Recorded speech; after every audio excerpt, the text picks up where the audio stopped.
All right, let's call this Tuesday, August 19th, 2025, Almont Community Schools Board of Education work session to order at 6:03 p.m.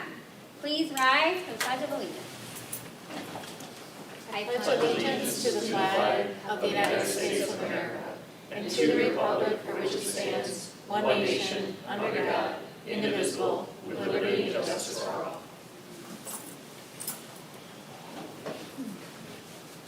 Mr. Burrow, will you do roll call, please? Mr. Burns? Here. Mr. Wade? Here. Ms. Frederickson? Here. Mr. Eckert? Here. Mr. Burrow here? Ms. Rotarius? Here. Ms. Smith? Here. We have all seven. Thank you.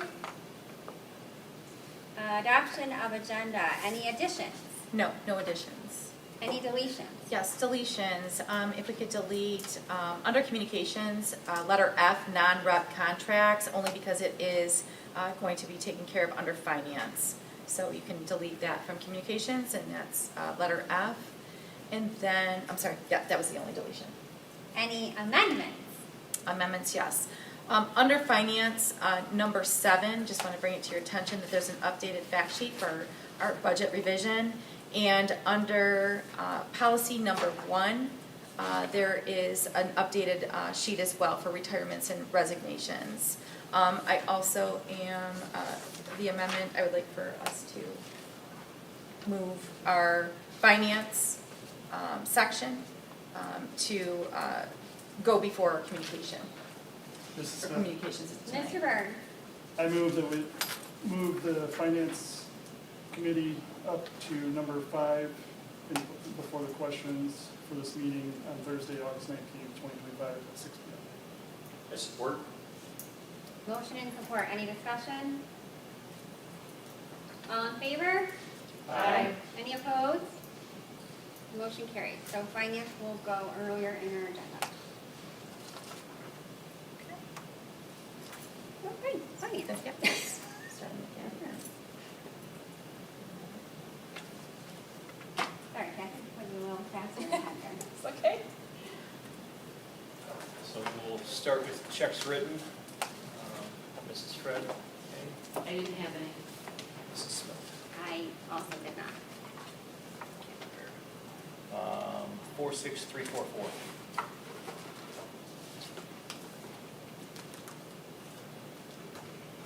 Superior Contracting Group. Batting cages.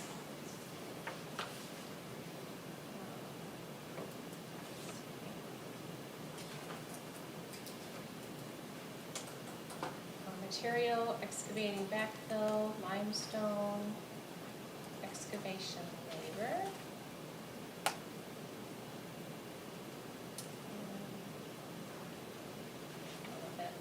That helps, okay. 46346.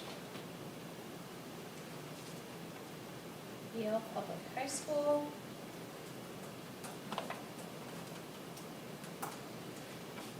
For mentors.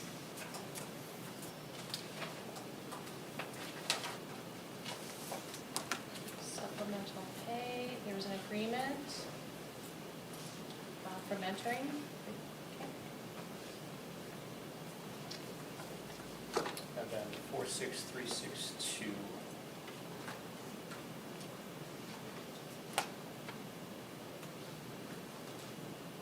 Lakeshore Learning Materials. It was ISD. Oh, 6-2, I'm sorry. That's fine. Internet access, e-finance support, audit, REMC, courier. Let's see, there's bandwidth access.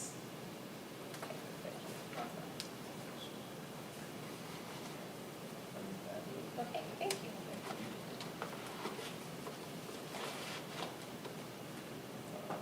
Just take a moment to look through the revenue and expense reports. Any questions? No. Either. Just take a moment to look through the student activity accounts. Any questions? I do have one. One question and one comment. In terms of coaches being able to have access to these balances and the transactions, I think we need a way for them to be able to go through and know what it is. I think it's adding steps to our central office to have to ask through the athletic director, or to the athletic office, then go to central office to get that information. They don't have the view that I have. I have an error, what I think is on one of the accounts that I'm responsible for, but I have know what it's for. So there's a deposit of $125 in the cross-country account, but I didn't make the deposit. So having us have a way to have oversight of that, to find those errors quicker would be easier.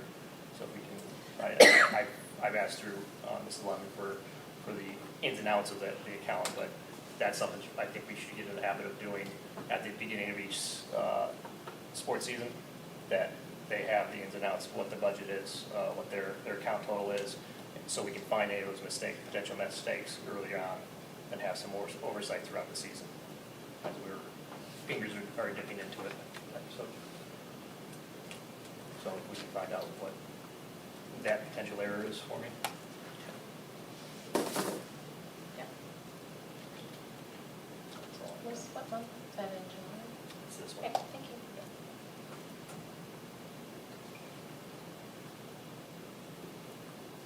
I know Debbie Lemon has been working on getting coaches all the detail of their budgets. And I can follow up with her on where she is and how I can help. Thank you. Mrs. Smith, if I could comment, I know that project graduation, sometimes when they had extra money, they would leave it in sometimes one of our accounts, because they did that for volleyball one time, and they did that for counseling one time. So sometimes that's what it might be. That's nice.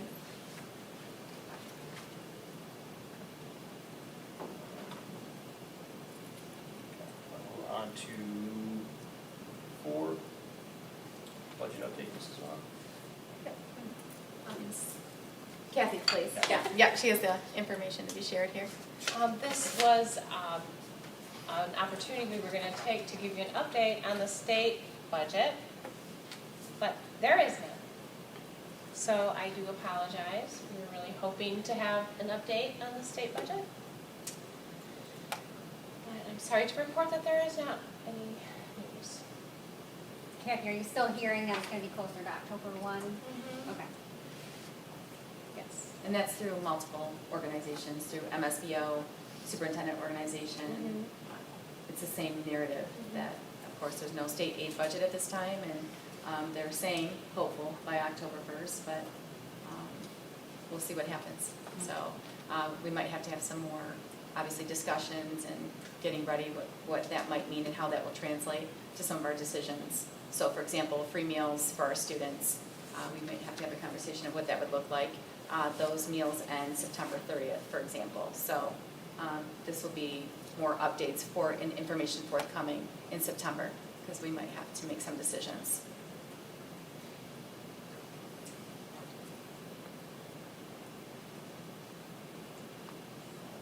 Okay, moving on to our non-rep. The Board of Education approves the employment contracts of all personnel. The facts, number 1, we have many staff members that are not part of any collective bargaining agreements and thus have individual contracts with the Board of Education for duties to which they are assigned. Number 2, the recommended compensation updates have been discussed, reviewed with the board.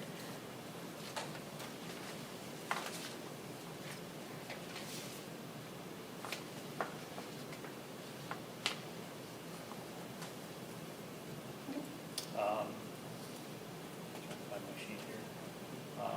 One of them that was added in, said it was fair and competitive, and I look back at previous person that's just taken the place, and the current rate is several dollars more than what the person was in that position for years. So was the rate that we were paying the previous employee not competitive and fair? Do we have comparisons of other And I'll testing? defer to, as far as that, with our last, we're talking about testing coordinator position. So I believe there were benefits that were attached to that person, whereas our new person is retired and we don't have to pay into those benefits. So do we have, as I've asked for principals for any position that we have, do we have comparable numbers of what other testing? Testing coordinator, no, I do, those are few and far between, Mr. Wade. A lot of times that falls on our, like a counseling or principal staff. That is one of the advantages, I would tell you, that Almont Community Schools has offered and supported in lending our principals a hand. So they're not, spending, and counselors too, spending a lot of time on testing and preparations, because that's why it is a separate role. It's that intense to do K-12 district testing. But for that employee in particular, it's because we're not paying into any retirement for her. Questions? I have a question. So with what you're asking for the increase for these individuals, how much is that adding now to the cost of our budget? How much more are we going to be paying out? What's the total? It's included in the, Already included in the 5%. Are you talking about the one particular employee? Well, this is already in our budget that we approved in June? Not the addition, not the. That's not what I'm the- asking for. I'll So- take so that with back. these additional- Actually, it was not additional. Let me take that back, because what was built in was some retirement already for this position. So that it's not being utilized, so it is already kind of built in. I think there was a difference of 2,000, Kathy, you have that number, about $2,100 for this position. Well, Because I'm the not asking for retirement, just the this retirement position. package was, Yeah, I'm sorry. I'm not asking for just this position, I'm saying the overall, with the, extra 5% that was given to, a small Yes, group, yes, with it was the all- extra. That is correct, that was built in, Ms. Rudd. That was already built in? Yes, it was. Okay, and that concerns me just a little bit, because I don't think we should be building in something that the board hasn't approved yet when we're building those budgets. Do you understand what I'm saying? I think I do, yeah, just if Okay. there's like an extra consideration, just to bring it to your attention, and during that budget time. Okay, I think that our budget needs just to be the budget, and then you ask for the extra things. Mind you, I'm really glad that we approved the extra ones that we have. But I'm wanting to be a little bit more conscious, I guess, of the actual dollar amounts now that we are looking at, that we've been spending since we put that budget into place back in June. I think that we have to be very, very conscious of that. I hear you. I would agree. We have our budget, we have with the contracts that we have, we always have the ability to increase over time, to go back even within just the next month, to go through and say, okay, this is what we have, as we get more information, to build in. Given the current situation, I don't like not knowing, and I think what Mrs. Fred had asked her in her email, what is that dollar amount? Not just 5%, but what is that actual for those extras? Because we're looking to give an extra of already an increase while we're cutting in our other areas, and the optics is not good when we do that. So that's my view of that. Having that information available to us ahead in dollar amounts would be great. Just 5%, not 5%, but a dollar amount. So The dollar amount. yeah, what that equates to. Okay.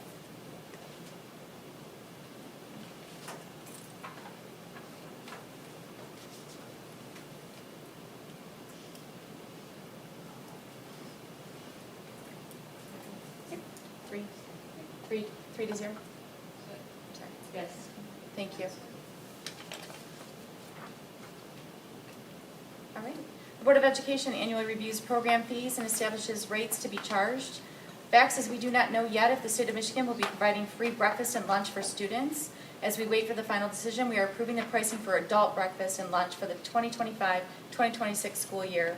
The District Food Management Company, Chartwells, has recommended the following prices. Adults all buildings, For breakfast, in the 24-25 school year, it was $3.05. For 2025-2026, it's $3.15. For lunch, in 2024-2025, $5.15. For 2025-2026, $5.35.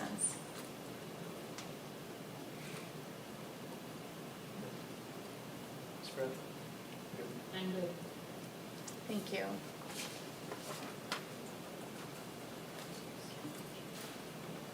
Moving on to our budget revision, priorities update for athletic transportation. The Board of Education adopts the operating budgets for the school district. Adjustments in the budget are to be presented to the board for approval. I recommend that the Board of Education, Almont Board of Education, approve the reinstatement of two-way athletic transportation into the 2025-26 school year budget. This recommendation is based on the recognition that student enrollment for the upcoming year is higher than originally projected. In addition, providing two-way transportation ensures equitable access for all students, supports student safety, and reduces barriers to participation in school-sponsored athletics. The restoration of this service also demonstrates the district's commitment to maintaining opportunities for all students while recognizing the importance of fiscal responsibility in light of our updated enrollment and funding projections. Mr. Wade, the only concern that I have with this, and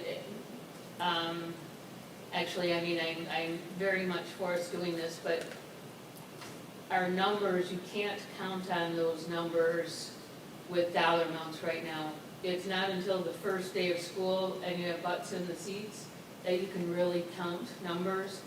On the positive side, we as a board have been very, very conservative with our numbers. So I do think that we're gonna have more students, but I don't think you can say honestly that, you know, all the numbers that you see right now are going to be the real numbers. We have to wait until that very first day of school. So we just have to be aware of that.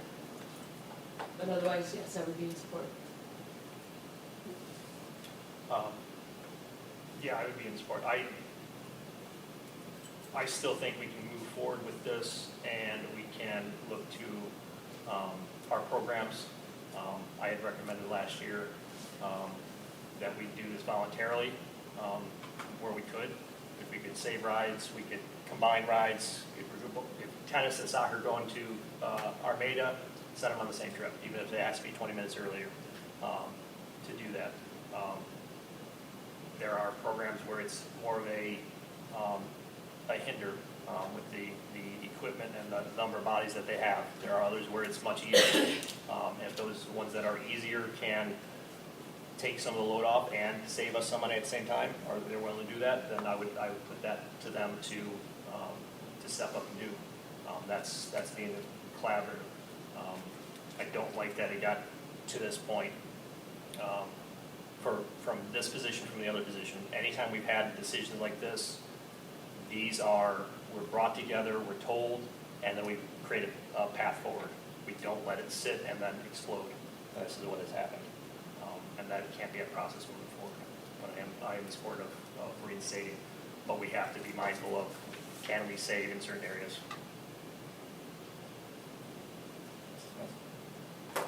I'm in support of this. I echo what you're saying. I think we can still be mindful and look for opportunities to help with cost savings, as well as what you said, Ms. Fred.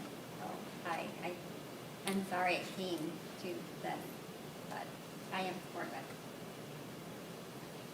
it. And as I did send out communications to the community yesterday, both to the parents and coaches and parents, letting them know. I take full ownership as far as getting out any immediate, communication to coaches with a lot of rationale there, but I will take ownership of that one, knowing moving forward in our budget process and getting that communication out to the affected school stakeholders. So I will take ownership of that. As you can imagine, just very disappointed not having a school aid state budget, having to make cuts, obviously, and further cuts in the budget process, trying to balance both academics and, of course, our athletics or extracurricular activities, knowing that we're an academic institution first, trying to put some of that and balance that out and navigate it. So there was a lot going on, no excuses. I know that the communication can be improved in that area, especially if it's going to directly affect a program. It was never ill-intended. I do want to thank some of our community members, some of our coaches, parents, reaching out to me directly, not using like social media as their main source for information, because that can be tricky sometimes. So just want to make sure that I'm getting in front of it as far as telling you that as far as anything that's going to affect the school community, I will take care of that in a more timely manner. So it wasn't to put anybody behind the 8 ball at all. Actually, to the opposite, I was being hopeful, probably overly optimistic that the state aid budget was going to get pushed through and we could have made some, again, looking at those adjustments and adding those things back in before it even got to the fall coaching and the fall coaches and our athletic director having to sift through this. So any inconvenience, I really do apologize for that. What I can't apologize for, though, is that we don't have a state aid budget.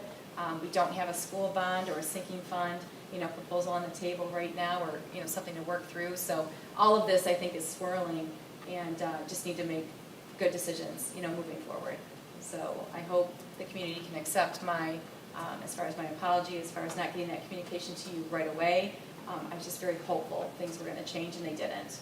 So that's the truth of it. So I'm hoping that with the board, what I'm hearing tonight, it sounds like we're going to go in a good direction and get this supported. Okay, thank you. Okay.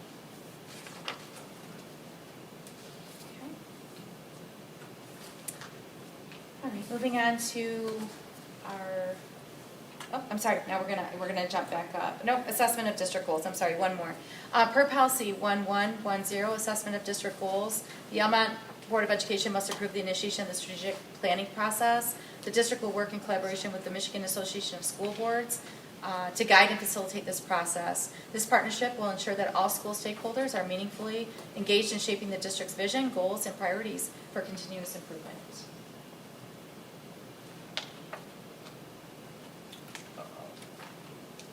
Treasurer, I'm going to always ask, is there any other entities, any other institutions that do this type of work? I did reach out to one superintendent, and they're paying over $10,000 for theirs, just to get like a soft quote, if you will. And then because of our work with MASB and our partnership and our facilitator, Scott Morrell, I spoke with board president, and we just wanted to move forward with the process.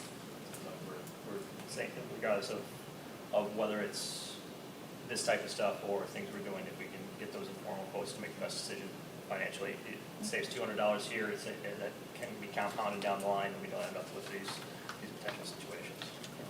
I'm good.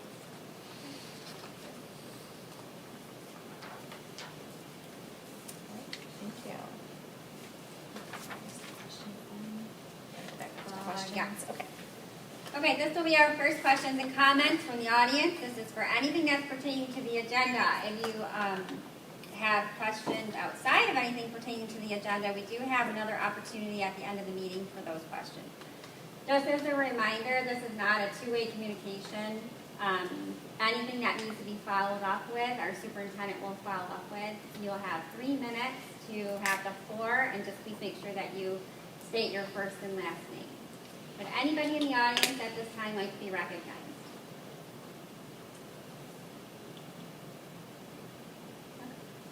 Thank you. Communication. Okay. We're going to start with Mr. Zimmerman, our athletic director and high school dean of students, and he's here more in the athletic realm to present the coaching manual.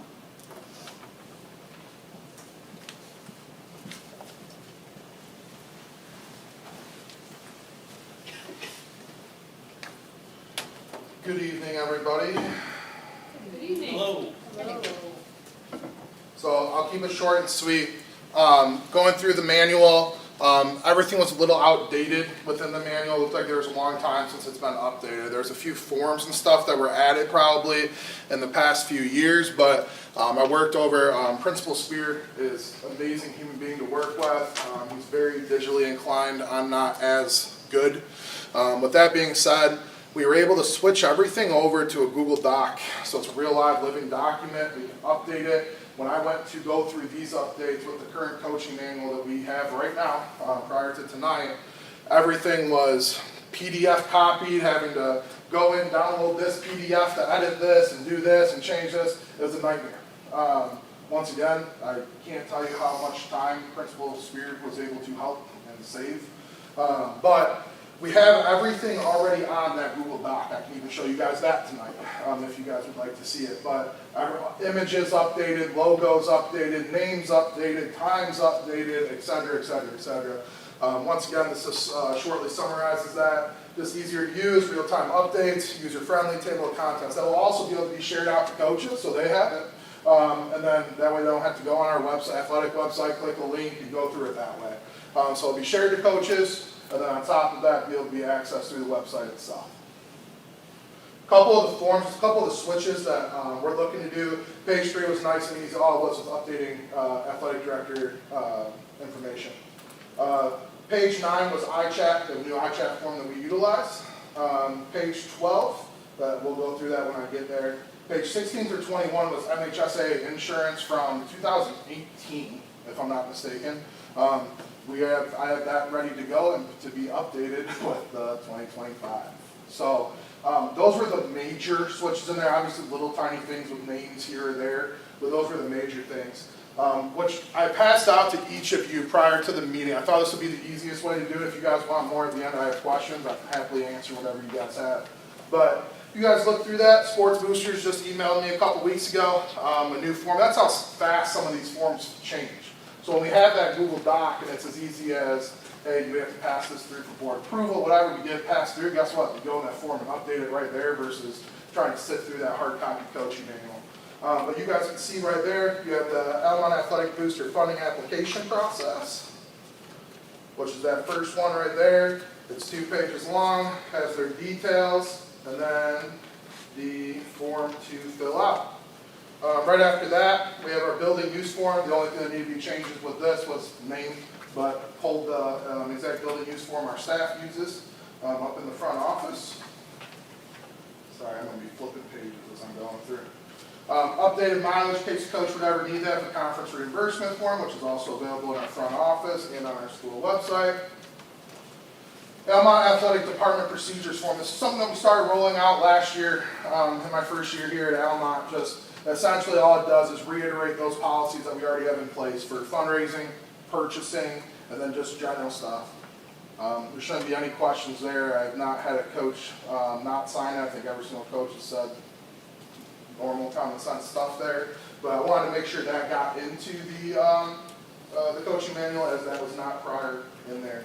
MHSAA rolled out the Emergency Action Plan, EAP. All coaches have to fill out an EAP, run a test drill of that EAP. Once again, Emergency Action Plan. I should probably say that date on there too. Pre-filled out administrator information. Mrs. Vaughn's info's on there. Mr. Spears' info's on there. And obviously myself listed first. But all coaches have to fill that out. I know in talking with Coach Wade, that was something that he definitely mentioned that he wanted in this manual was the EAP, an EAP team response waiver. Tried to send a survey out to all coaches asking if there was anything that they would want included in the manual. Did our best to incorporate all of that into here. To correlate with that EAP, if a child, you mind if I use you again, Coach Wade? Okay, so Coach Wade has a student athlete on cross country, and they're part of the EAP, and their job is to call 911, for example, as part of that EAP plan. That parent has to sign a waiver just saying, I understand my child's part of that drill. I have no problem with it, and we collect those back. We are working on getting that as part of Family ID and the arbiter registration process. We have moved to the communication waiver, which is also included in here. I believe is it? Okay, I'm not bad like I thought. That communication waiver was updated to Mrs. Lemon was awesome and got that updated onto Family ID, so parents, one less piece of paper that a coach would have to collect. But our goal is to get this up on there as well for winter sports.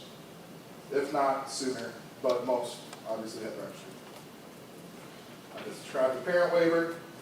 Communication waiver is now online. I think that's pretty much self-explanatory. Once again, a parent signed waiver that has to be returned to a coach, then to the athletic department, or straight to the athletic department. Once again, try to keep the coach out of that. We obviously would inform a coach, Mrs. Lemon checks that at least 2 times a week to see when those are filled out. When they register, they have the option to opt out for that team communication, have a parent on that team communication instead. That coach is notified. iChat form for any volunteer. I talked about this in one of the few presentations I've done with you guys in regards to trying to get anyone that's familiar with our programs. It's a volunteer, even a coach, so we'll use dance or cheer, that they have an instructor coming in that that team has paid money for. We even have that person iChat and go through that process. One-way transportation no longer needed. Distances to local BWAC schools. So I have to follow along again. I'm dropping the ball on the hard copy.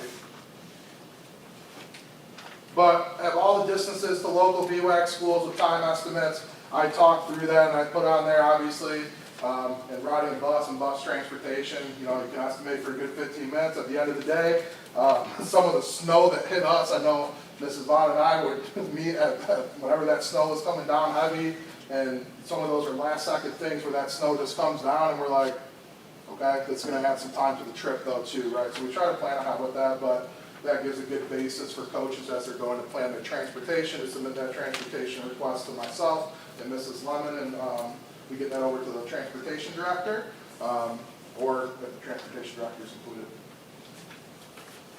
This one's probably the biggest one that I wanted to mention. The raffle fundraising application form.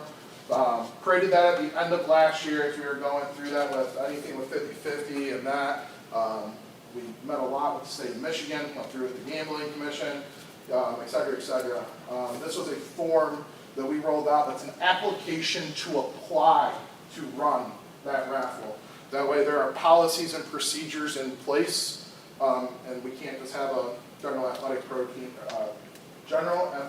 team go and apply to run the league, or apply for the raffle. Have to go through us. It is double signature. State of Michigan does require superintendent signature on that, so it comes to me first, and then I would pass that off to Mrs. Ball. And those were the new forms that I added in upon your guys' approval of that. I have those ready to go in that live running Google Doc, but I think I can show you real quick.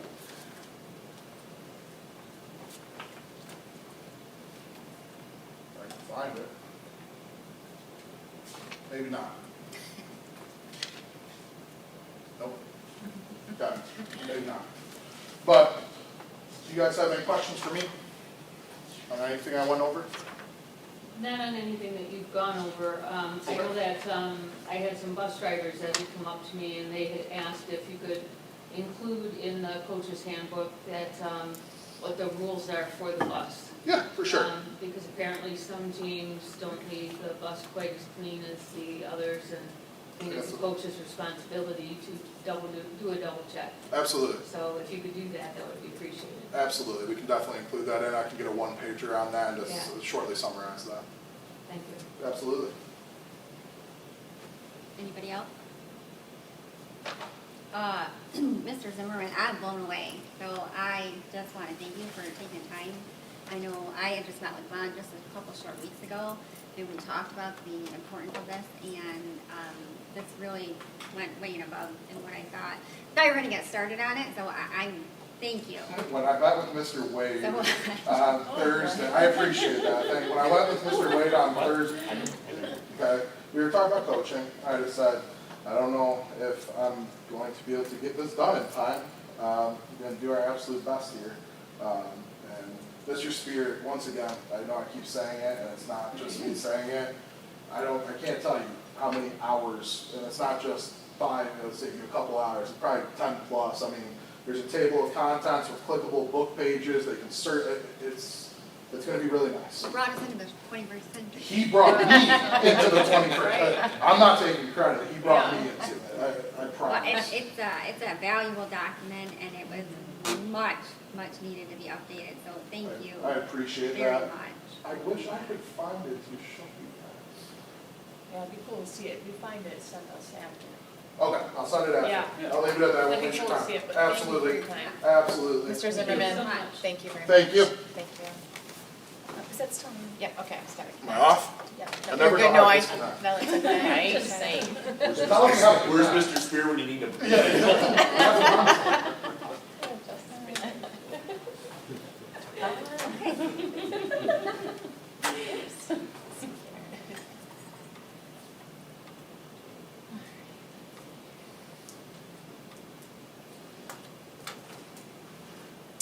That's fine. Okay. I'll move on here. A lot of mine are really just more so announcements, but I wanted to make sure that I had them all together here in case there's any follow-up or questions from the board. So that's my list for communications, coaching manual, which we just heard, and thank you again, Mr. Zimmerman, for being here. Student enrollment, as of today, sound system, band app, MASB workshop and report, strategic planning workshop, Hall of Fame, update provided by Ms. Frederickson, and then community committee. So starting with our current student enrollment, I think referenced just earlier, and just want to make sure that the board, you do have access to that live spreadsheet that's been created with, for you.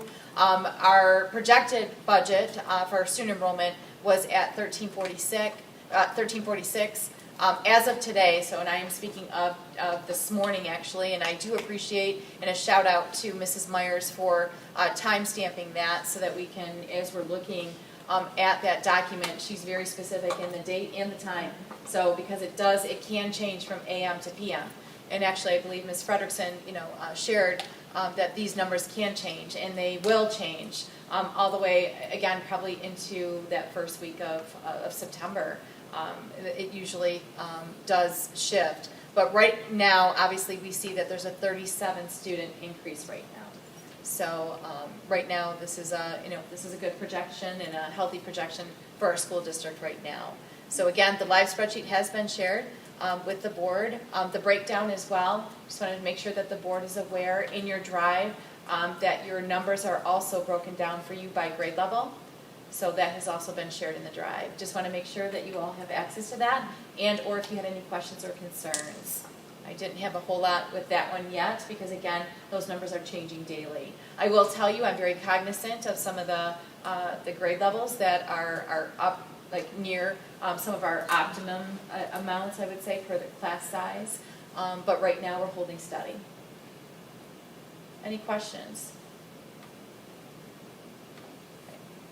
Regarding her, I do have. oh, I'm sorry. I do have Go one ahead. question. At what point, I'm looking at the young 5-minute kindergarten and I see it's creeping up. We're at 114. At what point is that gonna tilt It also us into included, another? I'm sure you probably know that, right? It includes our 18 students in young fives. Right, and so Okay. like not this year, but Yep. like next year, like I know that we projected with the space in the building that we were only gonna have 4 sections, like at what point Does is it that increase tipping point where we would have to do 5? 5 sections. Yeah, I think it'll Just depend be- on those numbers again, Times, right? okay. As far as what the board sees as optimum, and then per my recommendation, just like it happened this past year, I made the recommendation to bump those numbers a little bit in each of Yeah. those sizes to help Okay. out with our student enrollment. So I believe that's discussion I'd be bringing to the board and an agreement as to, or my recommendation, what would be that optimum number for each class size. right, And then if it starts creeping over, it's a consideration for adding a section. okay, Yes, thank you. thank you. And where did you say in the drive that this live document? For the student numbers, I want to say, It's in the I lost the August- title. The August folder. Yep, in the August folder, I think Okay. it says student schedules. Am I Master off on schedule. that? I'm looking at Mrs. Myers, I just asked her. Mrs. Myers, can you give us the title of that School master folder? schedules? Student Yeah, and / slash enrollment. enrollment. Yeah, it's under your August in your August folder. Okay. Do you see it, Ms. I do, Fred? thank you. Okay. Okay. Any other questions? Okay, the next one, just wanted to make sure, per some of our community feedback regarding sound system, so for today, for example, it might be beneficial if the people in the back, and I hope that you can hear us back. Yes, can you hear us okay? All right, that's good to know. But we, are taking or receiving some community feedback and looking, for a quote or some companies to be providing us some information to see what a sound system and what that might look like and how much it would cost here at the middle school and the media center for these meetings, and then upgrading a system in the auditorium at the high school. So right now we're looking to get soft quotes, if you will, so that we can see if this is something that we're going to bring forward and make those recommendations. Band app, just wanted to make sure that there was some follow through and an update on this. Just as a reminder, the Band app is a free group communication platform designed to help teams, groups, and communities connect and organize. It offers features like shared calendars, posts, email notifications, and chats. So would like to met with with my administrative team along with our tech director, Brandon Marklin, and we would like to move forward. Somewhat of a pilot, if you will, to make sure that this is the most appropriate two-way communication that we want to use with our community. So if this band is going to be board approved and we get the rubber stamp here, we'd like to roll out band and test it with our winter coaches first. In full transparency, it's probably one of the bigger concerns was to get that communication after hours with our athletics, with our coaches, parents, students, and we wanted to explore a free app. And Band is the one that that I would be recommending to the board to proceed and doing a pilot with our winter coaching staff. And this would be expected, our PD, our rollout would be expected around October-ish so that we can get ready in time for the winter season. But would like to start with a smaller group just to kind of work through the bugs, if you will, of the Band app, getting that feedback from our coaches, our parents, and our students, and then rolling it out to the rest of our stakeholders at the secondary level to have them adopt or start utilizing the Band app so that we're consistent with that communication. So again, that would be implemented. Our goal right now, again, barring from any bugs or issues, we'd like to get that implemented by the start of the second semester. On that note, I know there's probably people freaking out right now, especially my elementary teachers, my elementary parents potentially, but that Class Dojo, because it is still foyable and it seems to be more of an appropriate platform for communication, that two-way, we'd like to keep Class Dojo still on the docket here for our stakeholders at those elementary levels. So pre-K through 5, we just kind of identified that. And then the Band app, we'd like to transition with our grades 6 through 12. So that is our plan, hoping to get support there. Any questions on that? Mrs. Wanted to Vaughn? provide you an update. Yes.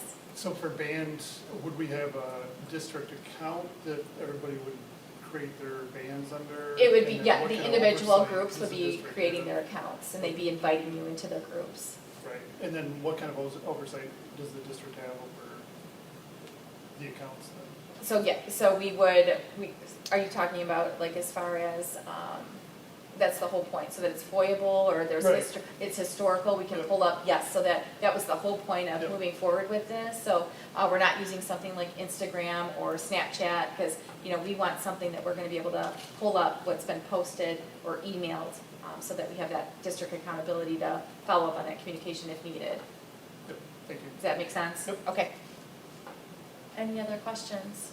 Mrs. Vaughn, Yes. we would need to, I would recommend that we would move towards those small groups that start as coaches, the athletics, the extracurriculars that are Yeah. going to implement it, Yes. having them have a school-associated email at almontschools.org, Yeah. so that helps with that foyability versus 100%. everybody's individual I think that was like- accounts, and yes. that falls in, so Yep. that would be a big thing. I tried it, started working with it in the spring before I get too busy. One of the features that I did like was it had an actual calendar where you could go in. It's much like the Google Calendar where you could create events and times and start Yeah, and and finish, figure that that type out. thing. Yeah. And then it's a whole lot easier. Right. Beyond that, it's going to take some time to mess around with it. So that's why we thought we'd start with the smaller groups, to your point, start with the small groups and then roll it out more so at a secondary, bigger level.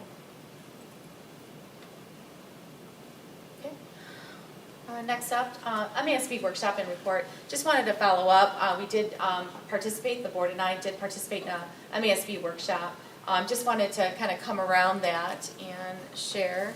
an update regarding that, just a quick summary of the workshop, because I know it's been a little bit of time, but we got into budget season. But a quick summary, on April 16th, the Almont Board of Education and the superintendent participated in a Michigan Association of School Boards workshop designed to strengthen board governance and district leadership. A key focus of the session was the importance of aligning district goals with the board's vision to ensure clarity and consistency.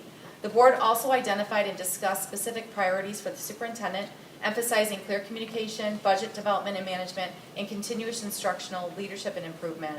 Expectations for both the superintendent and the board were outlined, highlighting the need for accountability, transparency, and mutual support in fulfilling district responsibilities. Governance goals were reviewed to reinforce best practices in decision-making, policy oversight, and strategic leadership. Finally, the workshop emphasized strategies for building trust within the team, including open dialogue, respect for roles, and a commitment to collaborative problem solving.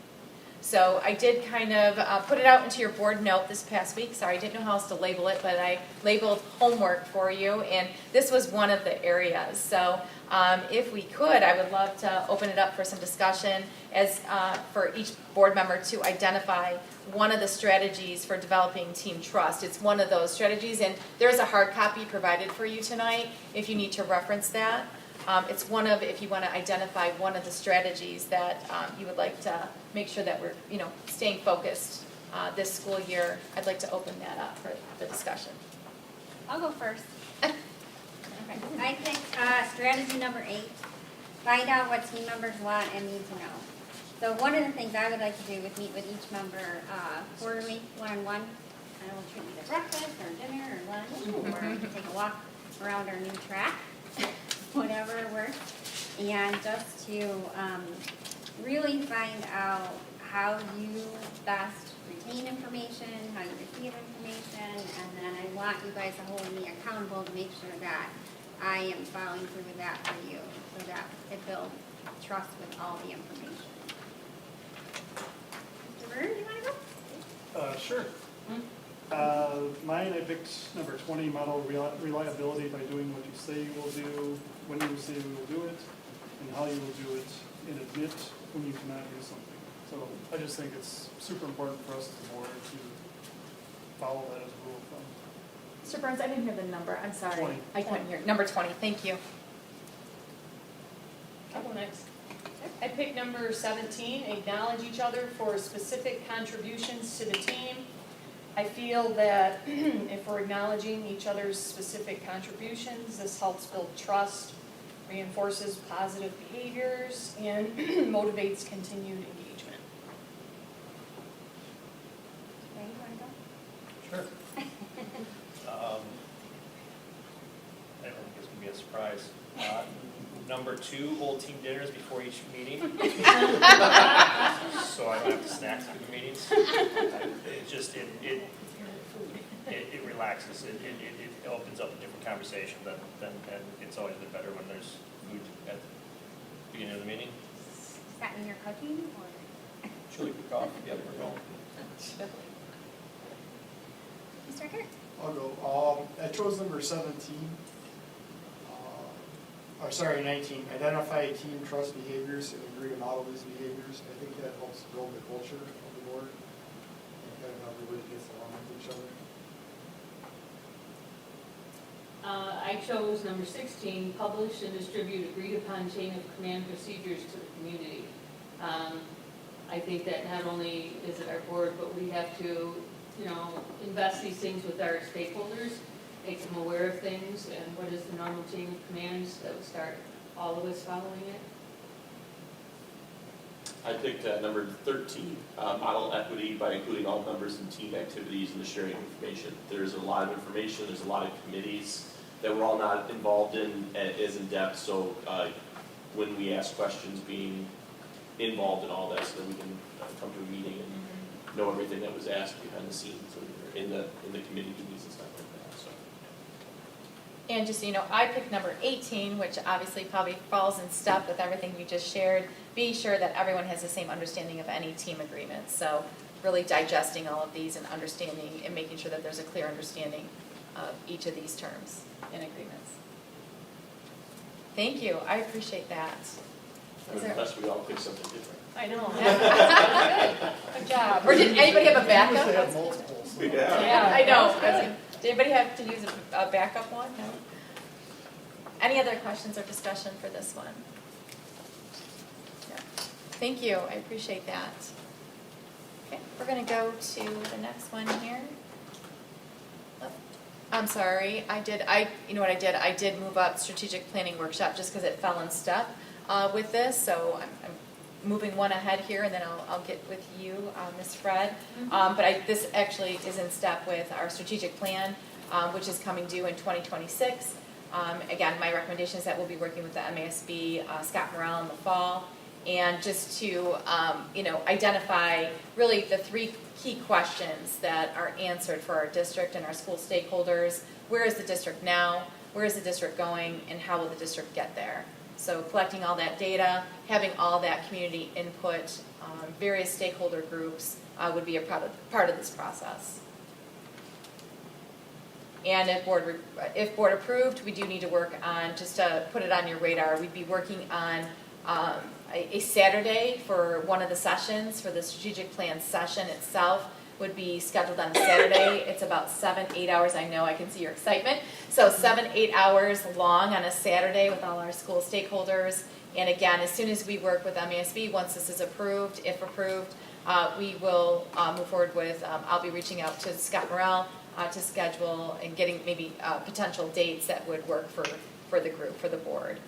And then this process, of course, includes many school stakeholders.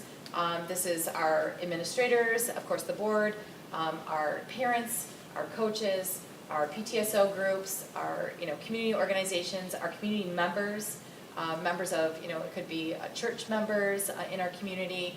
This is really trying to get as many stakeholders involved as possible and to represent our community. All right, Ms. Fred, I'm going to turn it over to you for Hall of Fame.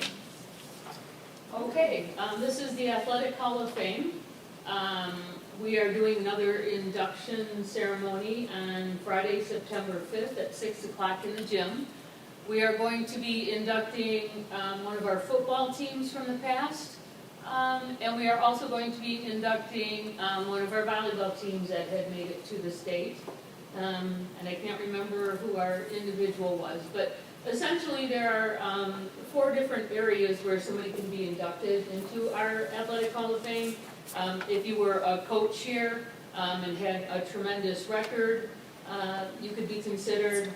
Teams that had gone beyond the district level, more going towards the all-state.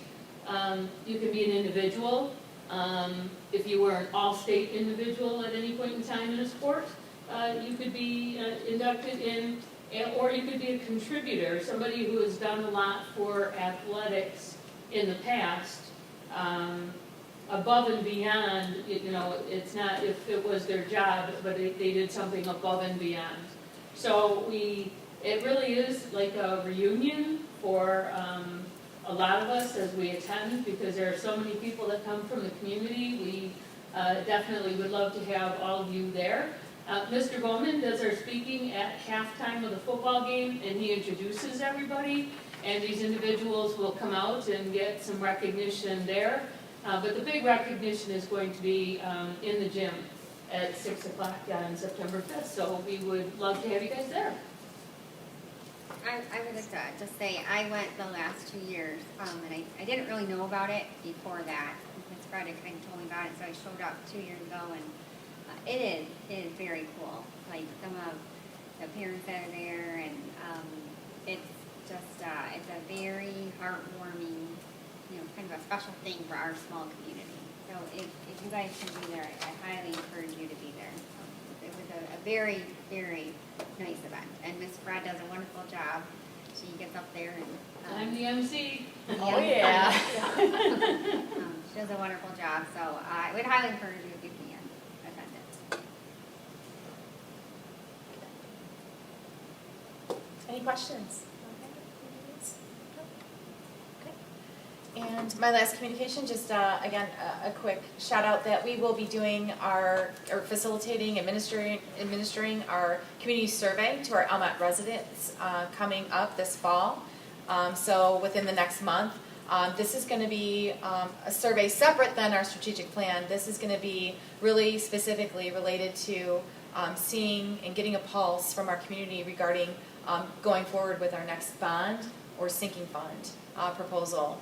And just as a reminder, I pulled in random various stakeholders last year, whether they were in support or maybe not in support of previous bonds or a sinking fund, to get some feedback and how to formulate and to put those questions, actually formulate the questions, so that we can get the information we may be seeking, so we can take the next steps in the process. Ms. Hull? Yes. Do we have a way, how is that being distributed?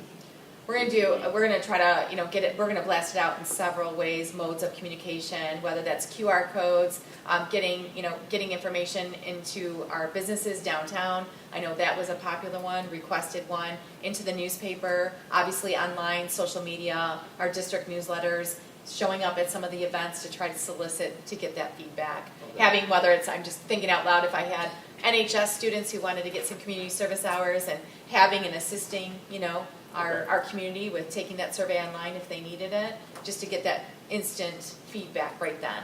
And so Okay. whether that's at the football games, I know that was one of the suggestions, and we generate a lot of excitement around this time in the fall. Football games, volleyball games, just, to try to, get as many as we can. Okay. And I'm sure I'll be showing up at Vinkers again. So it's going to be an online, like a survey? It will be. type It survey? will be Okay. an online survey. Okay. That's how we're going to be able to tabulate those results the Okay. quickest. But we want to assist, because not everyone is tech savvy, so Right. we want to be able to assist with that, making sure that they can have access. So my thought is maybe utilizing iPads and taking a few of those to Vinkers and, Yeah. trying to get as much as we can, as much feedback as we can. Sounds good. Thank you. Yes. Mrs. Smith. It's interesting because I had an individual come up to me and say, is Almont giving a survey, because this individual had just received a survey from supposedly Almont schools. And the individual did not tap on it because that individual hadn't heard about that. So we need to make sure that we're letting people know that, this is, Legit. Exactly. Yeah. So this Yeah, of course. person ended up discarding it, but they Oh, wow. called me about it Okay. and mentioned it, so Okay. I didn't think we had anything that was going on No. at the present time. No, because we agreed that the best time was going to be in the Correct. fall to Yes. generate some of that excitement, and we wanted to also complete some of our sinking fund projects, which we have done. So, or we're going to be in the progress of finishing our track. So we wanted some of those projects to be completed before we would go out to our community and ask them for some feedback for the next round. But Thank thank you for the heads up on that. Do you have a timeline? Is this gonna be like a 2-week period, 6 weeks, 3 months? What are you thinking?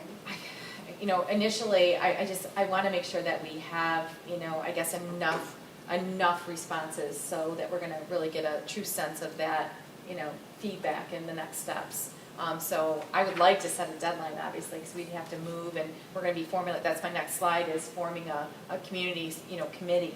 So I would like to set a deadline. I guess in my head, I would like to be, done with receiving those surveys probably by mid-October, because I'm trying to think through sports season, football season. But I think it's going to be a matter of how many responses we're getting, and maybe I can provide an update to the board as well as a recommendation. But in my mind, I had October 15 was kind of my date.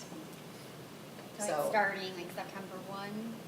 Yeah, going into September to really, because we already have the survey ready to go. It's just about, getting it out, creating those QR codes, getting it out. So, but letting school getting started and then getting it out into the, into the different venues or the activities around the district. Getting an article. Can you share that with us again? Yeah. I think you sent that one. Yeah, obviously it's been a while because, again, we did this work a little bit ago, so that we'd be ready for the fall. But we did solicit, again, community members to help us generate some of those questions that would be maybe impactful and helpful to move forward in what we would like to do as a board. Okay. When this is on the survey, is it identifiable or is it anonymous? Do we know like if It was gonna be anonymous. like is there like a label to where like we know we're getting a good representation? So like if we have 1,000 surveys that come back, Right. but 800 of them are parents of ACS, we might not be getting a great representation of the district. So is there like a question on there, like even if it's not a name of somebody, but like, are we a student, are we a parent, are we a grandparent, are we a community member?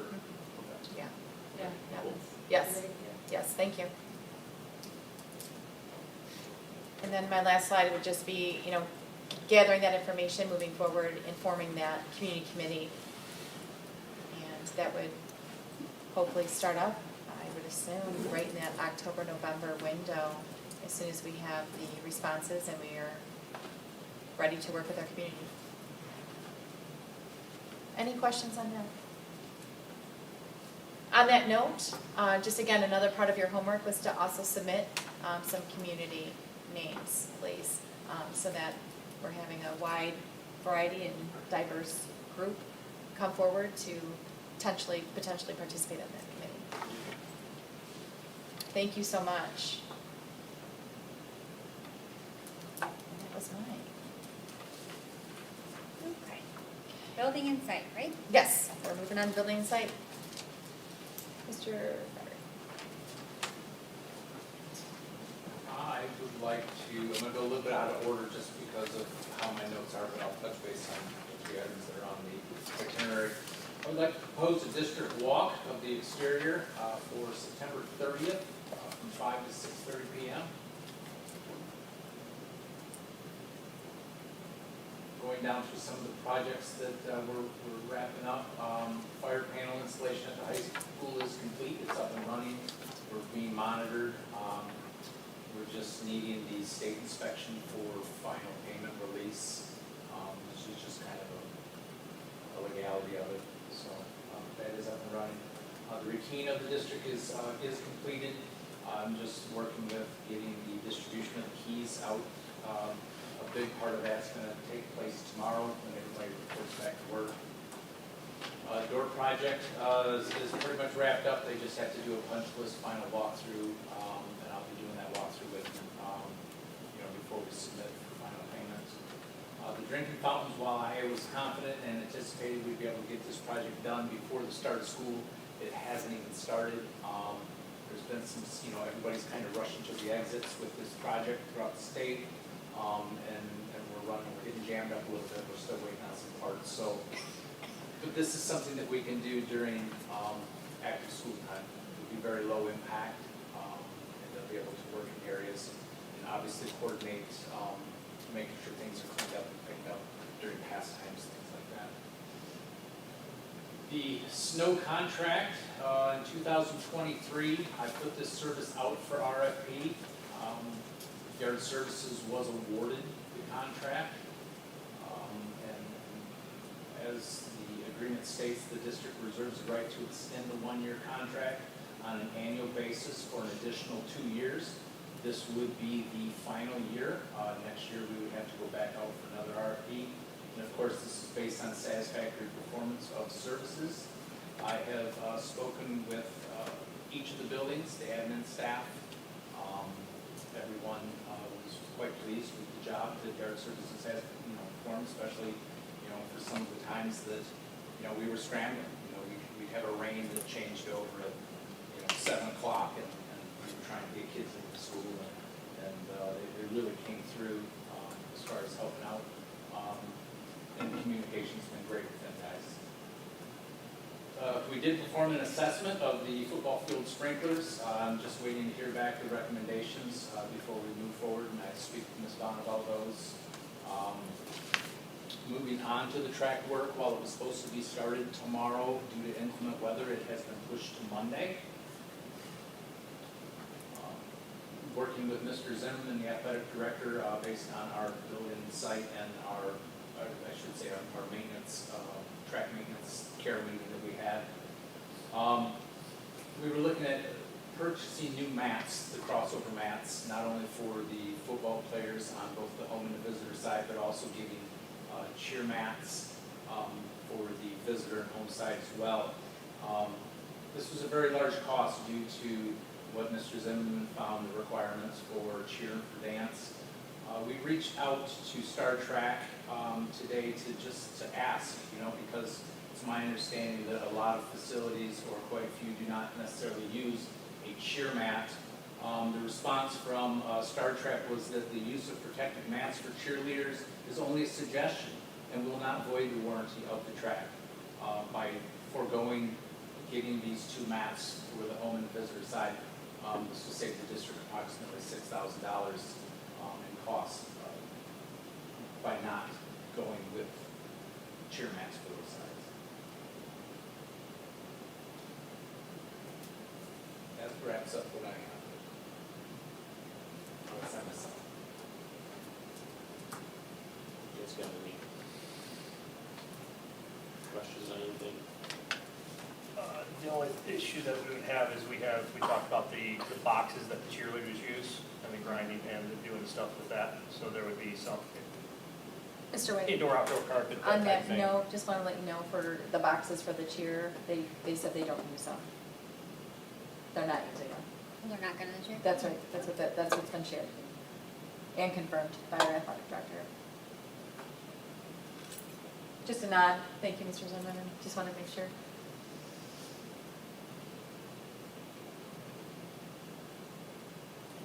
So it sounds like the recommendation is not to go with mats over the.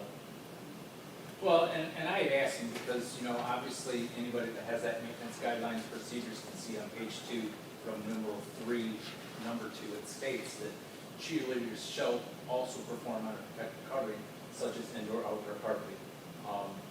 And with that, it's like it chases its own tail. It goes back to what he said today, that the use of protective mats for cheerleaders is only a suggestion and it will not void the warranty. So my interpretation by not voiding the warranty, he stated that he'll stand behind the wear factor, if that's a good way to put it. And then, I know nothing about cheer, so how come you have the mats paying to bring them So, out every time? Mr. Zimmerman, wasn't it recommended that we get at least 100 foot, 75 to 100 foot in length, and then Mr. Wade had said it was approximately 18 feet?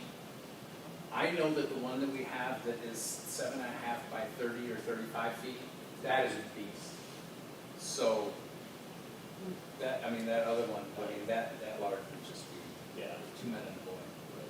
We would potentially have to look at also getting some sort of cart. And I observed yesterday when Mr. Faze was setting up the bounce houses on the soccer field, he had, I asked him how much did that weigh, and he said like 450 pounds, for the bounce houses. Yeah, And he had these wow. really nice big dollies that made it manageable.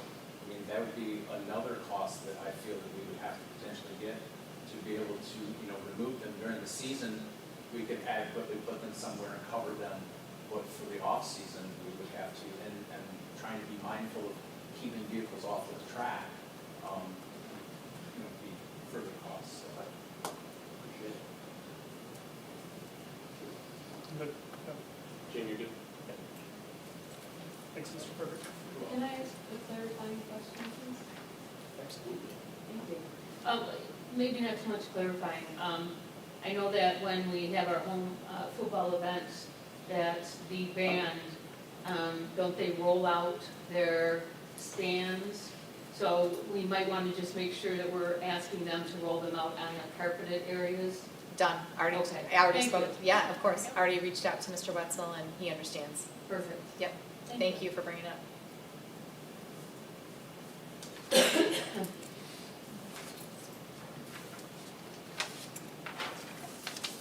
We're good with this now. I'm sorry? We're good. Yep, We're going okay, to- good, thank you. All right, policy, moving on to retirement, resignations. This is one of your orange sheets, just for you to refer to. The Board of Education may agree to a resignation, retirement anytime after replacement, if necessary, suitable to the school administration, the board has obtained, provided that the circumstances underlying the resignation and retirement are valid in the opinion of the board and warrant a search for replacement. Laura Plasters has decided to retire from her role as a paraprofessional at Almont Middle School and Almont High School. Maren Lix Grant has accepted a position in another field and has had to resign from her role as a paraeducator at Orchard Primary. Autumn Smith has resigned from her position as a middle school art teacher. Ms. Smith has chosen to relocate due to family obligations. Thank you.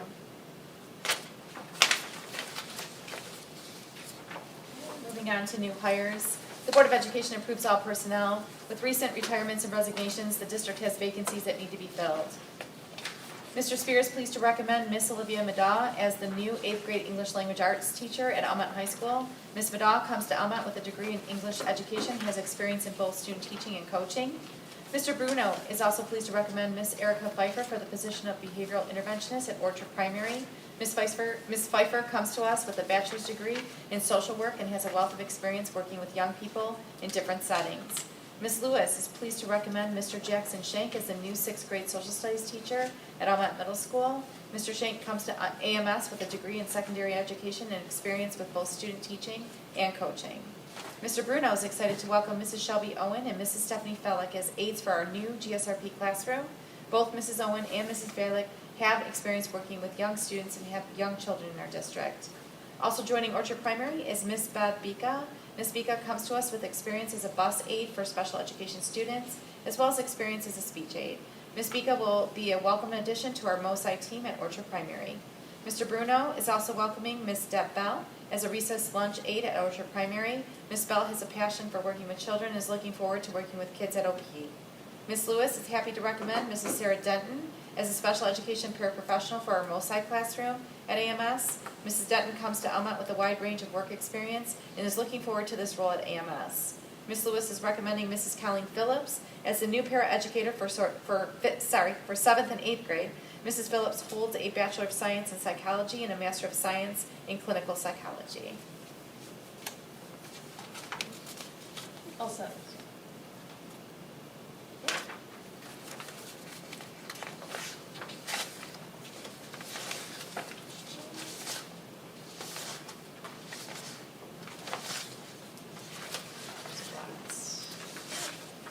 Okay, moving on to our policy adoption, first read. The board adopts bylaws and policies for organization and operation of the board and district. Bylaws and policies may be adopted, amended, and repealed at any meeting of the board, provided the proposed adoption, amendment, or repeal shall have been proposed at a previous board meeting and once proposed, shall have remained on the agenda of each succeeding board meeting until approved or rejected. Bylaw 0131.1.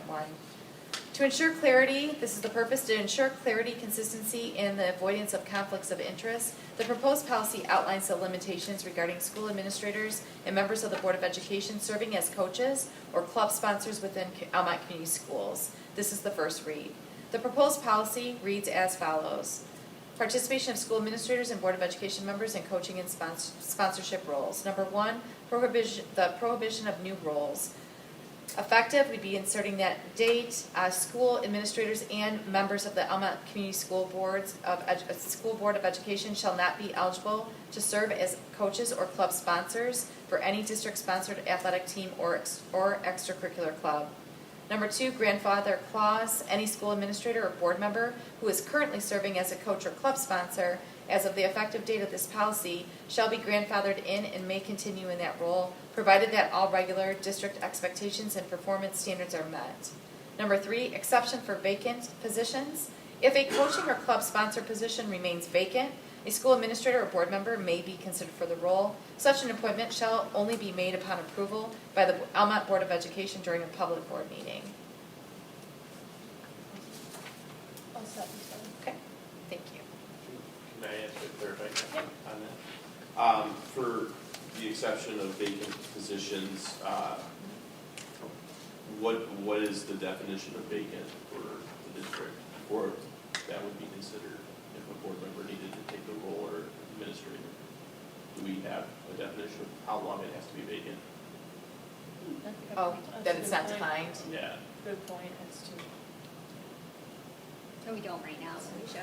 Yeah, no, that's a great, I like Good that. discussion Yeah, point. we don't have that currently, but Okay. that is good, Yeah. I like that.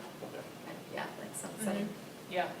Mrs. Smith, I just had a question on that as well. I mean, what does our current policy say? Because I thought we already had a policy in place on this.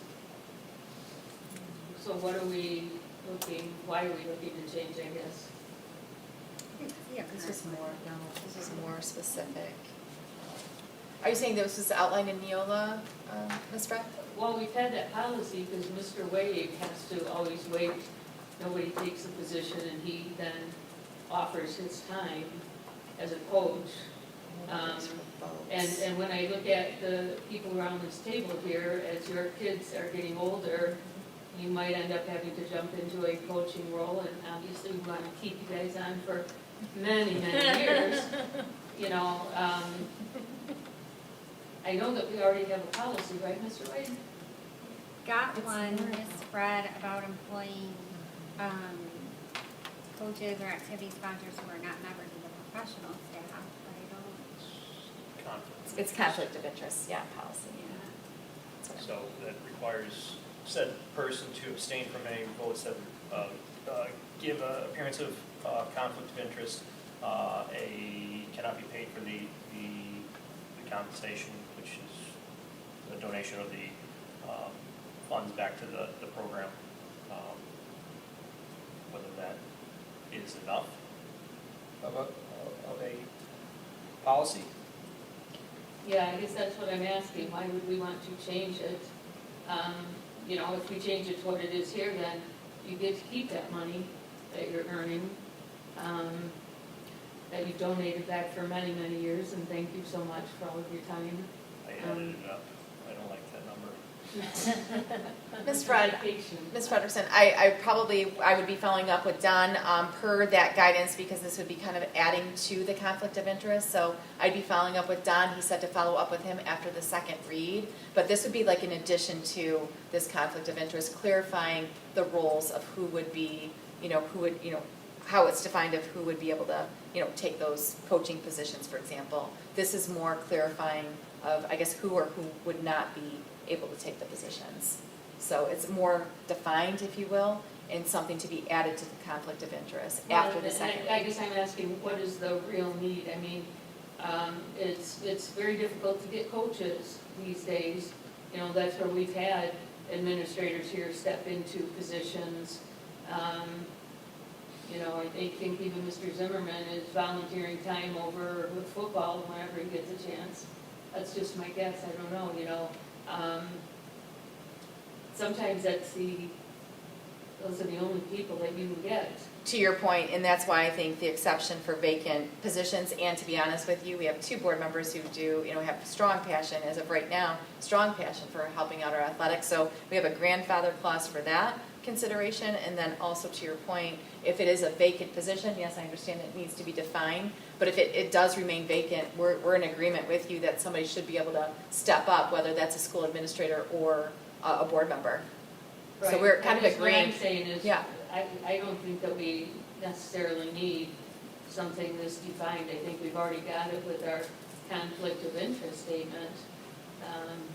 I don't think it clearly defines, though, as far as or states that our school admin or, board members, shall not be eligible if we have, if we have other stakeholders or coaches or teachers that would like to step up into these positions.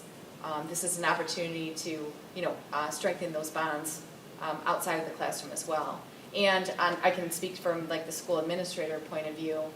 It's very difficult to add another role or responsibility to a school administrator's plate.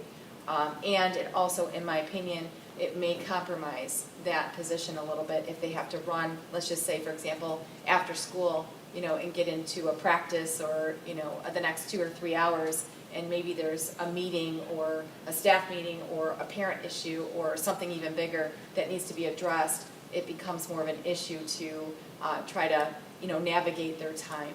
So I think it was in that light, I would speak from that point of view. And then I think there was other discussion maybe from other board members that saw the value in this as well. I have some other board presidents that I speak with, and different districts are putting this in place as well, and already have put this in place.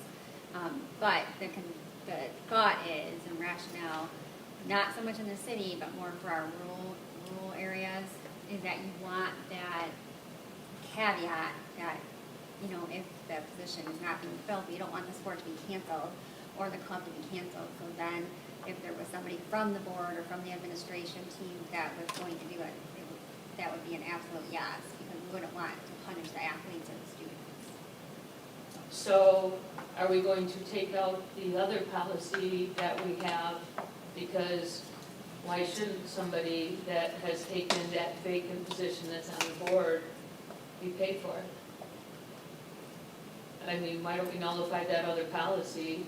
Because that was a conflict of interest policy. I'm not sorry, I don't understand what you're saying. So right now, with the policy that we currently have, Mr. Wade can't get paid when he does his cross-country team, and if he does the track team in the spring because it's vacant, nobody else wants it. Oh, so you're saying to remove that policy if it's vacant Correct. and then allow that? We can talk Yeah. about that. I think that we should talk Yeah. about it. I mean, I'm not opposed to having a discussion around that.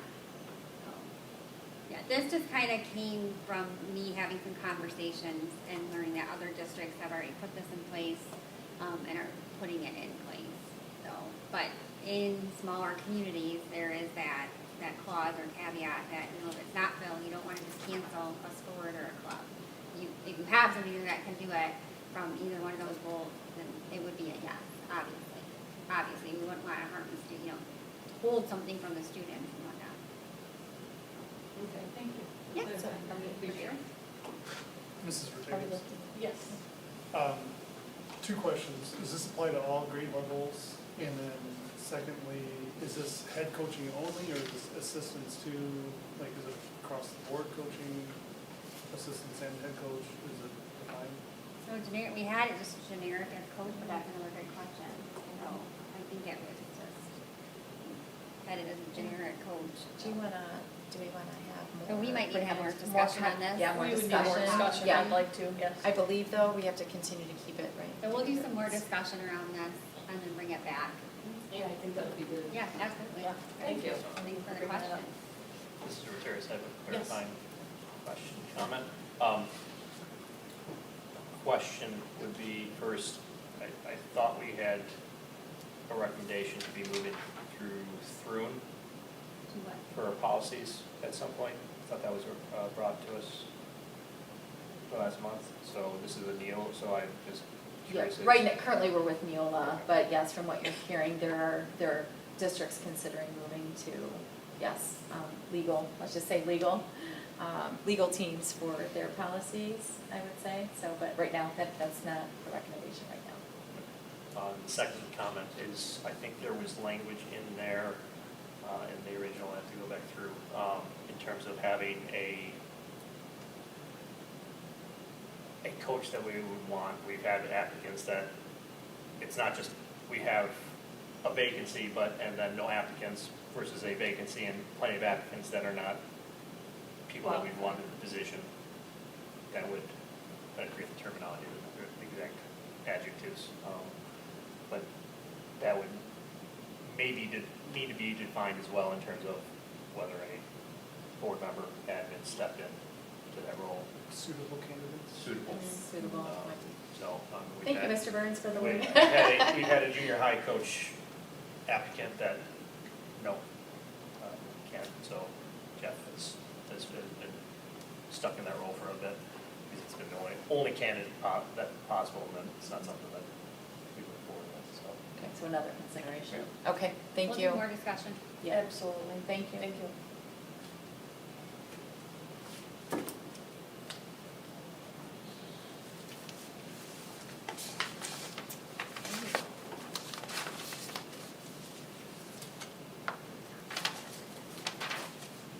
All right, moving on to board operating procedures update. The Board of Education shall adopt bylaws and policies for the organization and operation of this board in the district and shall be bound to follow such bylaws and policies. Policy 0131.1.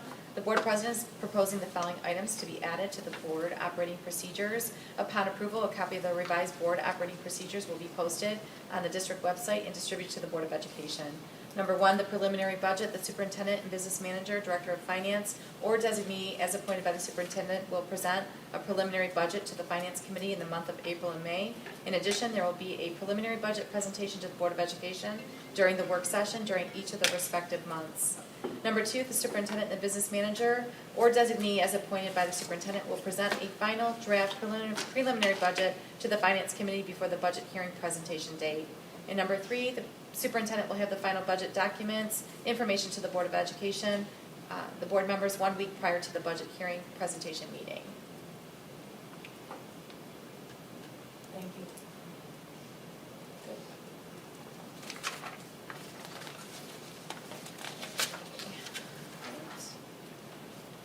The Board of Education is looking to, oh, I'm sorry. Let me see, I had one more. So just an update. I think that was just an update, sorry, just making sure. Number 5, the Board of Education self-assessment. I believe Mrs. Smith has sent a link from what I saw in your emails. Again, part of your homework assignment is to please take that self-assessment. And is there a deadline for that, Mrs. Smith? I think I asked everybody to do it within 2 weeks. Yeah. Within 2 weeks? It's limited to 2 weeks after whoever does it first, so if you're, yeah. And I already started it and finished it, so. Oh, man. Wow, all right, that's far. 2 weeks ago. So 2 weeks. Woo, okay. So if you didn't do it now.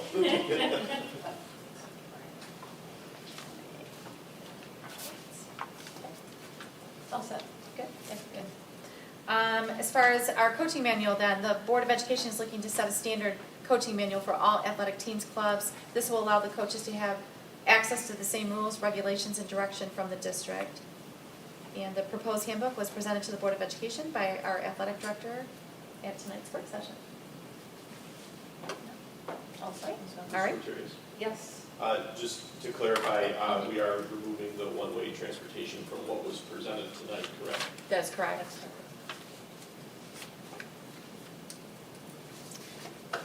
All right, moving on to curriculum, just one item there. Again, more of an update there for credit recovery at Almont High School this summer.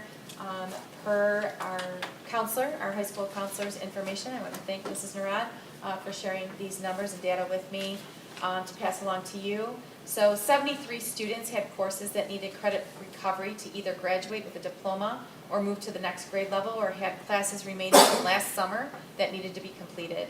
64 students registered for credit recovery, 2 students transferred schools, 2 students had room in their 25-26 schedule to place back in the class in person for in-person instruction.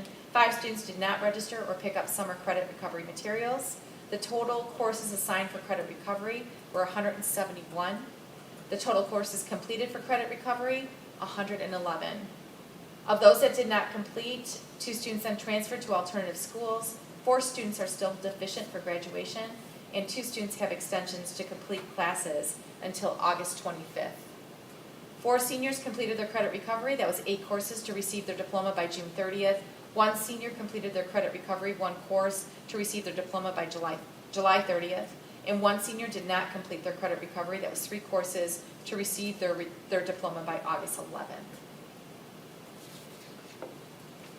So that was it up there. Thank you, Mrs. Bond. You're welcome. This will bring us to our second questions and comments from the audience. Again, this is not two-way communication. If you'd like to have the floor, you'll have 3 minutes. Just please come up and say your first and last name. And anything that needs to be followed up with will be done by our superintendent. Does anybody from the audience like to be recognized at this time?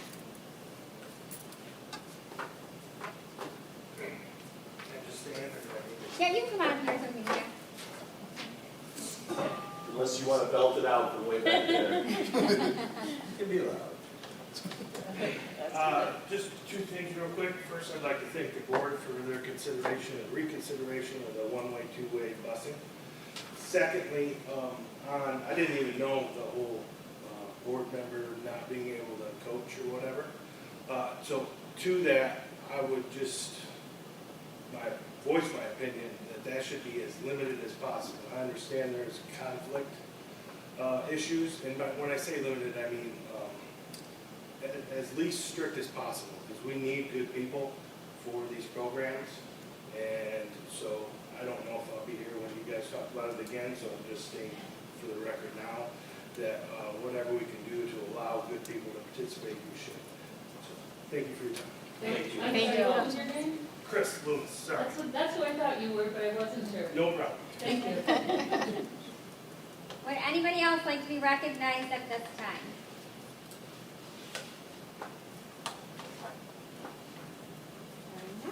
Okay. Questions and comments from the Board of Education? Mrs. Rotarian. Just a quick comment, as we approach a new school year, I want to thank the staff as we're ramping up here between prepping classrooms and all the behind-the-scenes work. I think everything that goes into making our district work well together, kudos to them for the upcoming school year. Anybody else? Mrs. Smith? Mr. Burrow. I'd just like to thank the coaches, the administration, the parents, the community. They got the information we needed very quickly to us with the one-way transportation, so we were able to make an adjustment, I feel, very quickly on this, so I'm pleased with that. But I do want to thank them because stuff doesn't happen unless you guys say something, so thank you for that. I do want to, anybody else? I have a lovely letter that I will pass around from Miss Gretchen Huff, who was very, very kind, very appreciative of her Huff Court sign. So make sure that you all get a chance to read that. So. And I also would like to say I'm excited for the upcoming year, and I think we have a lot of things to be proud of in our district, and I'm really looking forward to the next school year for our students and our staff, our board, everybody. Mrs. Smith, on that note, I just wanted a couple shout outs, again, in preparation for our school year. I'm hopeful that a lot of our community members had a chance to see our Tri-City Times article. I did hear some comments from some of the audience here today. Just a real boost for our school district. So again, so much thanks and appreciation out to our entire school community, our teachers, our coaches, our parents, our business partners that make a lot of these extras possible for our students. Also, a thank you shout out to L&L. They also helped to beautify our school grounds this past year with a generous donation, and helping and working together with our community partners as well, to make sure that we're looking good as our families are approaching our school buildings, our kids are walking in, and seeing that we care for our school grounds, and it does make a difference. So a shout out to them for helping us achieve that. Also, I do need to thank a lot of people from yesterday's first annual preschool open house. Went very well attended, and a lot of compliments shouted out from our preschool parents and having the opportunity to actually even bring their child to the building, maybe for the first time, whether that's in Miss Renee's class, our new teacher, Miss Sarah, or Miss Starr. She opened her classroom over here, as we still have one preschool classroom here housed at the middle school. But it went over very well. A lot of excitement, and just getting ready for the new school year, the expansion. There's a lot of excitement in that, so I hope we can keep that momentum going and a lot of that positivity. So thank you for recognizing that and also sharing that. Thank you. Anybody else? Yeah, just a second response to that on the newspaper article. It was a great article. If anyone didn't get a chance to read it, it's in the Wednesday, August 13th edition. You can catch it online, or still pick up a paper, but it was a great representation of what our school district brings to the community. And all the quotes in there were great to see too. So make sure the staff knows to thank for the quotes in that article. So thank you. Any other comments? Future agenda items. Mrs. Smith? Ms. Fred? I think we need to have a discussion on the numbers in classes. And I thank you, Ms. Vaughn, for getting this to us so quickly. I know that in the email, one of the things that I asked for as well was, how many students are doing dual enrollment each hour, and how many students are doing Michigan virtual each hour, and how many students are at the Ed Tech Center. And that has been provided in your drive. That's the drive or the folder that I referenced, Ms. Braun. It's all those numbers are there for you. So that's in the drive, okay. Yeah. Okay, Yes. all right. Yes. I still think that we need to have a discussion on this though. Okay. Yeah. And what, is there something specific, Ms. Fred, or just some of the class sizes and? Class sizes would be very specific, yes. Okay. Very concerning. Any other future agenda items?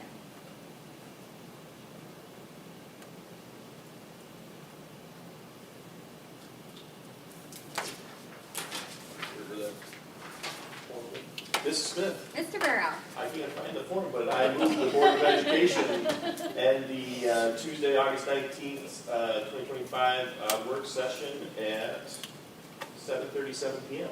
Support. Motion and support, any discussion? All in favor? Aye. Any opposed? Motion carries. Have a great night. Woo-hoo.